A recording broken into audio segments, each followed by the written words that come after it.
Welcome. You have reached review time with Imperial.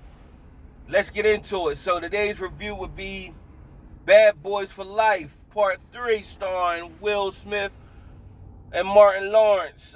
Will Smith continuing his role as Detective Mike Lowrey. And you got Detective Marcus Burnett, Martin Lawrence. So, this movie's been a long time coming. The original Bad Boys came out in the 90s. And this is like the close-up. The second one starred also co-starring Gabrielle Union, who's supposed to be Marcus's sister, who was messing with Mike Lowrey. And now you got the third one. Detective Mike Lowrey is single again. And his love interest in this movie is Rita, played by Paola Nunez. And so basically this is the close up of the series, so we hope. And you have Marcus is pretty much, it starts off with his daughter's having a child. And by his daughter having a child, it's the same guy in the original Bad Boys from the 90s. That guy that took her to the prom or whatever is now getting ready to have a child with her. And he pretty much, they told him, it was a funny scene in the original Bad Boys where he was a kid and they pretty much had a session with him, was like, basically, telling him like they cops and they get at him, make sure he have the girl home. So it was cool to see him as a grown adult resurfacing the role, and now he's still messing with the woman, and he's been in the military, and they're having a kid, and they telling him that he need to make her an honest woman, pretty much marry her or whatever. So meanwhile, the storyline is brewing. You have a mom who's in jail. She's slicing people in jail. She killed somebody, put them in a washer. Then she's supposed to be wounded. They're taking her in an ambulance. She comes and kills the people in the ambulance or whatever. They're breaking her out of jail pretty much. The son is a Sicario hitman, and he's starting to have vendetta on the people who was responsible for his dad getting locked up and dying. So that's pretty much the plot. Is the Sicario hitman is killing all the cops who was involved in his father's case that got him locked up, that led to his death. So everybody that was involved, he pretty much start killing them. So Mike Lowrey was part of the process. So one of the moments Mike Lowrey is there out at a like a restaurant or whatever, and he's walking out with Marcus, and they're going to have a foot race. And of course Marcus is older and he's not really in shape like Mike Lowrey, and so he beats him in a foot race. Meanwhile, the Sicario hitman is coming and he shoots up Mike Lowrey. Mike Lowrey almost died. And Marcus' character pretty much told God if he spared his life, he pretty much, he had stopped bringing evil to the world. So he pretty much retired at that point. And Mike Lowrey was in recovery. And then at the wedding, he showed up to the wedding in a wheelchair and he got up and walked. But now Mike Lowrey is getting back into his groove and he wants revenge. Somebody tried to kill him and he want to know what's up. It's a new task force called Ammo that's run by a woman he used to mess with named Rita, and they're pretty much telling Lowrey, you getting older, man, you need to settle down, you supposed to stay with her. Meanwhile, the Sicario hitman is still dropping people off. So if you remember from all the Bad Boys, they had a captain who's a familiar actor, Joe Pantoliano. Captain Howard he's been on in all the Bad Boys. That's pretty much always riffing at Marcus and Mike, but he know they get the job done at the end of the day. So Mike wants back in. He like, listen, man, we need to, you need to let me in. If you going, either you gonna let me in, or I'm gonna do it on my own, cause or whatever. So he pretty much let him back in, telling him they don't want no destruction and stuff like that. And now Mike has to join the task force Ammo, and he really they saying he's supposed to be a consultant or whatever, but the Ammo is with a bunch of younger upcoming detectives, and so it's fun jokes between that, and pretty much Mike is gonna be Mike, and so he Wild West Side, shoot him up, bang bang, and he goes full pledge. Meanwhile, the captain comes, see, this is what I didn't want, Mike. And so Mike went and got some information on his own. So he ran into DJ Khaled's character, who pretty much was like, man, I seen you getting all shot up. So DJ Khaled's character had a cameo in there, and he forced DJ Khaled to give up the name of the dealer who's dealing out the bullets. And so when he went and approached the Captain Howard to say, hey man, I got information, you just can't handcuff me like that. They were walking outside, and they were at a sports event game for the kids, and the captain got shot. So Mike jumped on, called the ambulance, and of course, captain got shot in the neck. So he was dead or whatever. So he died, and that's really what brought Marcus out of retirement when the captain died. And he's like, yo, one last time.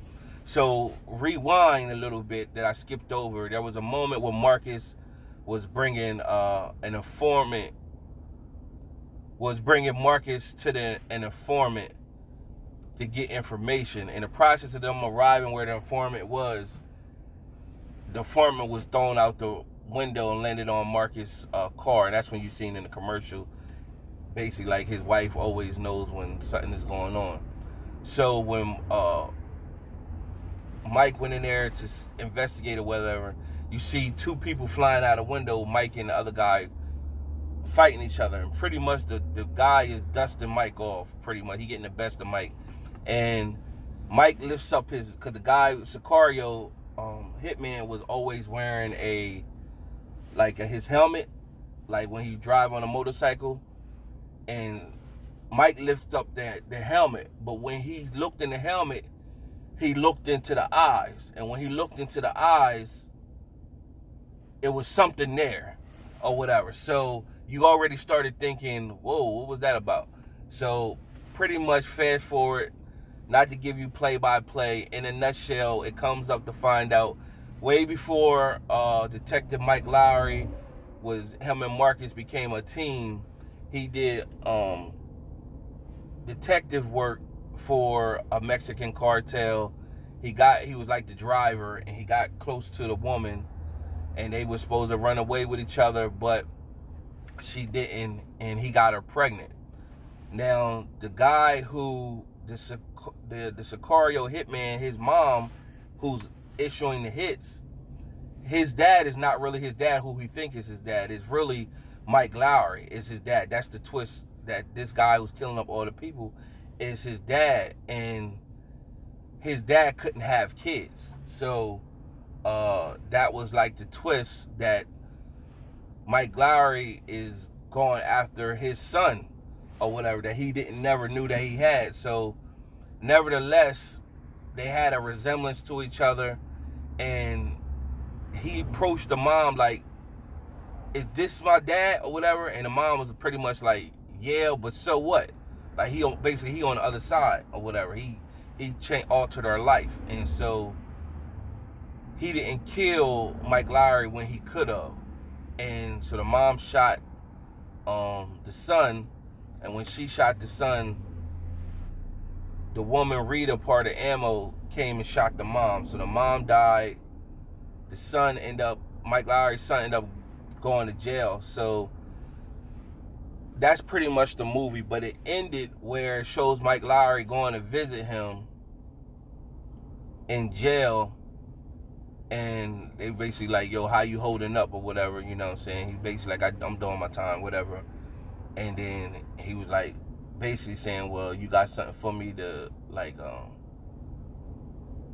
to basically get me out of here or get lesser time or whatever. And then it shows Mike Lowrey with an envelope or whatever, and then it pretty much goes off. So you don't know, like, the bad boy whole whatever is over, especially with Martin. He probably ain't trying to deal with that type stuff no more, but it could be a spinoff. But I don't know how they're gonna work that, means though, like, you just had this guy kill all these cops, now you gonna have a spinoff with him. So I don't know, that just, I guess it's gonna see how well the film does. But this movie is reminiscent, if you're a fan of the Lethal Weapon series. Lethal Weapon with Danny Glover and Mel Gibson went all the way up to Lethal Weapon 4, and it's the same type of storyline. Mel Gibson was the bachelor. He was the bachelor, messing with all the women. He was the wild young guy, and Danny Riggs, Lieutenant Riggs, and Danny Glover's character pretty much was the older detective, and then they formed together. Riggs had a wife, they killed her, that set him off, and then by the third installment of Lethal Weapon, he settled down kind of with a woman, and she got pregnant. She was pregnant by Lethal Weapon 4, and then Lethal Weapon 4 came. His wife was having a baby, and Danny Glover's daughter was having a baby. And meanwhile, this was like our introduction to Jet Li. Jet Li was like the main villain in this, and he was kicking butt, killing people, and everything. So Jet Li, this was like our introduction to Jet Li. Like that was his first big film. One of the cool scenes was the first time somebody seen in the film where they had the gun, and Jet Li's character took the gun and dismantled it right there while they was fighting and stuff. And so in turn, the end scene was Jet Li fighting Mel Gibson and Riggs and Danny Glover's character. One last scene, and they both was fighting him, and he was beating them both up, and then they both had to work together to kill him. And then what happened was Riggs ended up falling into the water. He was stuck underneath the water. He was drowning, and he was stuck on like a big piece of cement because the building was falling. And then Danny Glover's character, I can't think of what his name was, he woke up, because he was beat up, and he woke up, and he was like, Riggs! And then he jumped in the water and saved him. He was like, I heard you, Riggs, I heard you. So that cool. So this movie, it was reminiscent of that. It's part 4, and Danny Glover character was retiring, just like Marcus' character is retiring, and with the whole pregnancy thing like that. So it was reminiscent of that. And I like the twist that they did for Bad Boys for Life. Decent film. You'll enjoy yourself. A lot of funny punchlines. Out of my 4-star rating system, I'm gonna give this movie 3 stars out of 4. Decent film. Long overdue. Subscribe to the channel. Definitely like the video. Leave a comment if you're a fan of the Bad Boy series or the Lethal Weapon series. Till next time.